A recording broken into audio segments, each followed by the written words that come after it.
Half of this session, and it's my pleasure to introduce Spherical, coming to us from Tel Aviv, and he's going to lead off the second round, which will continue in the theme of adaptive matter, but with some additional directions thrown in. So, okay, thank you. So I'm going to tell you about work done with my graduate student, Roman Golkov, in Tel Aviv.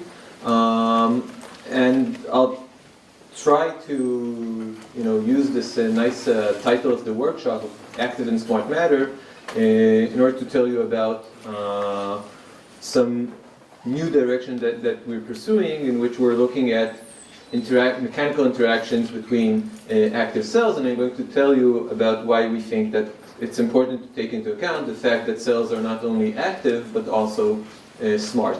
Okay, and hopefully by the end of this short talk, you'll understand what do I mean by intelligence of cells. So you've probably seen images like this to convince you that cells apply active forces, and these forces are roughly described as what we refer to as active force dipoles, namely pairs of equal and opposite forces, as extracted here from traction force microscopy. And then there's all these fancy cartoons which try to convince us that someone understands how these forces are generated, but obviously it's a very complicated story, which I'm not going to get into. I'm just going to assume that cells exert forces, and now I want to understand interactions between cells due to these forces. So one question is, how do cells interact with the medium surrounding them, the medium that they are connected to? Another question is, how are these interactions between different cells mediated via the deformations of the medium that's in between them?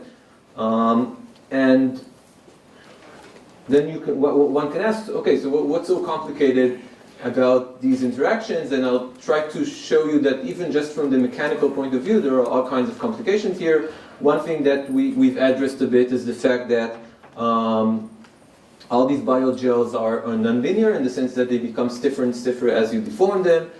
We did some work on that recently. I won't spend that much time on that today. I want to focus today on the fact that cells are smart. Namely, cells don't only apply certain active force, but they also sense how rigid the environment around them is, how hard is it for them to deform when they apply a force, and then once they sense that, they can decide what to do about it and how to adjust their activity accordingly. And this is what I'm referring to as smart.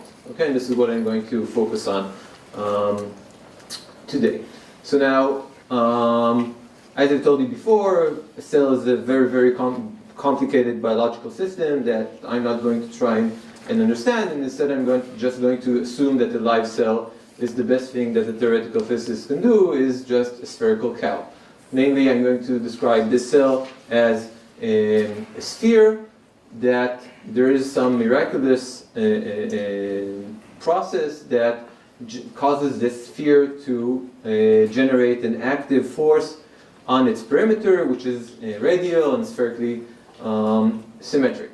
Now, if you want to look at interactions between cells, let's describe a herd of these spherical cows. These spherical cows don't just float in outer space. They are grazing on some medium, and then each such cell tries to contract. It's adhered to its environment, and therefore when it contracts, it stretches all this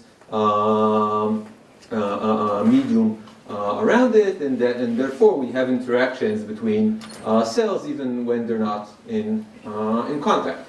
Now, in order to simplify things even more, we're going to assume that this herd is periodic, so that we can draw these lines here and divide space into unit cells, such that the mechanics and all the behavior inside all these unit cells is identical, so we can analyze the behavior in a single unit cell.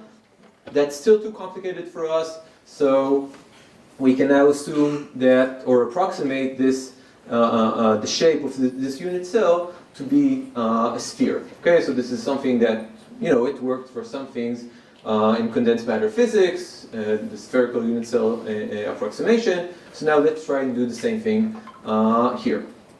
So this would give us some sort of a mean field theory for interactions between cells. So we have a spherical cell which is applying an active force, and around it there is this elastic medium, but this elastic medium terminates at a rigid wall at some outer sphere somewhere out there, and that rigid wall effectively represents the interaction with distant cells, such that the diameter of this larger sphere should be related to the typical distance between cells.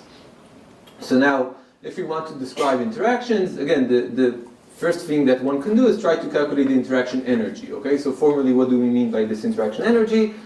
Each such cell has a self-energy, namely when that cell is isolated, namely when it doesn't have any neighbors at any distance from it, when it compresses, when it contracts, there is a certain displacement field everywhere around it, and there's an elastic energy stored in that displacement field, and that is what we refer to as the self-energy of this object. And then when you have interactions with other cells, the elastic problem is more complicated, and therefore you'll have a different total elastic energy, and then the excess energy is what we refer to as the interaction energy. Okay, and we're trying to calculate that object. But the thing is that this cell here, when it tries to contract, because elasticity is something non-local, it feels that there is a boundary out there. And the question is, how does this cell here adjust its activity, because it's feeling that there's a boundary out there. There are other cells that it's interacting with. So there are all kinds of different scenarios of how does this cell regulate its activity, and we're going to consider just two very, very simple limits. One limit is that this cell is programmed to apply a certain force, and no matter what it manages to do with that force, it will always apply the same force. Another suggestion could be that this cell is programmed to generate a certain deformation, and no matter how hard it is to generate that deformation, if it's harder, it'll just eat more ATP so that it'll have more power to generate that deformation. Okay, so we can now calculate the elastic energy in these different cases, and it turns out that one of them gives us attractive interactions and the other repulsive interactions. Okay, you can read more about that in this paper here. And now, in the 2 minutes I have, 1.5 minutes I have left, I want to get to the topic of this talk, and this is interactions between active cells beyond this mean field approximation. Okay, so now let's go back to our herd of spherical cows, and now let's take just two cells and calculate the interaction energy between them. So we tried calculating, and then we found out that there is a Russian result from. Well, actually, this paper isn't Russian, but there are. Okay, excuse me for. So there are. There is a classical result. There were okay, like all stories about the spherical cows, there were two parallel activities in Russia and in the US around the 1950s, and most likely independently, because most likely these people didn't talk with each other, showed that the interaction energy in this case vanishes. Okay, this is quite shocking. And again, I won't get into all the details of explaining this terrible drawing, but the bottom line is that the interaction energy vanishes when each cell applies an isotropic active force. And it turns out when each cell applies an isotropic active force, its total displacement, this green line here, is anisotropic. And then this led us to the understanding that in order to get interactions, if each cell would apply an anisotropic force, you would get interactions. And then you can ask, okay, why should the cell apply an anisotropic force? And so the thing is that, one possible mode of regulation of the activity of cells could be that cells apply an anisotropic force because they are programmed to maintain isotropic in some certain sense. Okay, so one thing that we could do is consider a situation in which cells, the hypothetical situation in which cells are programmed so that they will regulate their shape. Okay, so let's imagine that cells want to maintain their shape even when they're interacting with other cells. Okay, so this is something that we can exactly calculate. What is the anisotropic active force that each cell has to apply such that the total deformation of that cell, also when it's feels this neighboring cell, would be isotropic. Okay, so we did that calculation. Again, I didn't intend to get into all the details of that calculation, but you can read all about it in this preprint. What I do want you to know is that this is a calculation which we did in terms of an expansion in terms of spherical harmonics, and then we just set a condition that all these anisotropic harmonics, namely all those with n from 2 and on, cancel each other so that the total deformation would be isotropic. But then you need to pay attention to what you do with the first two modes. Okay, so if the cell is programmed to remain spherical, it can still change its size or change its position. So there are 4 possible scenarios on whether you also enforce regulation of the size or not, and whether you enforce regulation of the position or not. Okay, and it turns out that whether you regulate also the position or not changes the scaling of the interaction energy with distance, 1 over d to the 4th versus 1 over d to the 6th, where d is the distance between the normalized distance between the two cells, and whether you regulate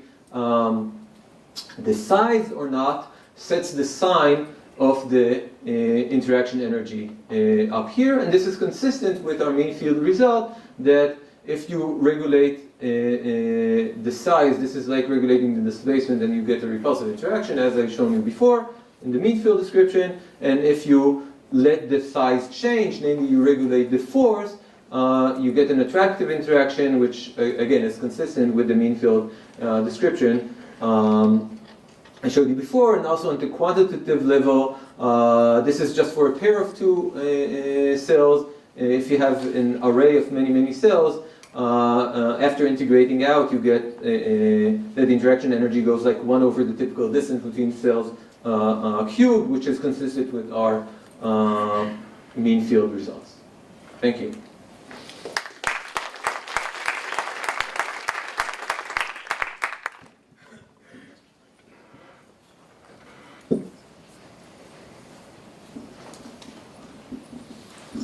So you mentioned two mechanisms like regulating force and displacement. What about a third possible scenario where cells regulate their strain energy?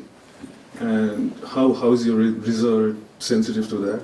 And the reason I'm asking is some recent experiments do show that strain energy is a quantity that is conserved across varying stiffness of the matrix and the other conditions. So I'd like to regulating strain or strain energy? Strain energy, which is basically force times the displacement.